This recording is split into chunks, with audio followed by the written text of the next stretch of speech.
কিছু মানুষকে ভালোবাসতে হয় দূর থেকেই, কিছু মানুষকে অনুভব করতে হয় না ছুঁয়েই, কিছু মানুষকে পাওয়ার লোভ দমিয়ে রাখতে হয় ইচ্ছের বিরুদ্ধে গিয়ে, কিছু মানুষকে ভাবতে হয় আকাশের নক্ষত্র, যার থেকে বরাবরই শত আলোক বর্ষ সমান দূরত্ব বজায় থাকে।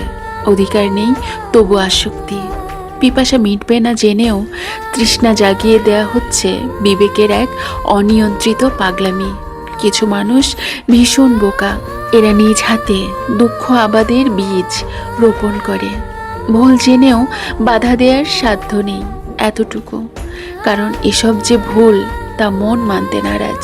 পৃথিবীতে মানুষের মন দখলের কোনো শক্তি নেই, কারো মন ও মনোযোগ পাওয়ার তৃষ্ণা নিয়ে বেঁচে থাকা যেন এক অভিশাপ, নামহীন এক অস্পর্শী মানসিক টান, আমাদের মুক্তি দেয় না, আবার বন্দিও রাখে না, মাঝামাঝি এমন এক জায়গায় এনে ছেড়ে দেয় যা থেকে পালাতে গিয়ে দেখি সে পথের কোনো শেষ, কোনো গন্তব্য নেই।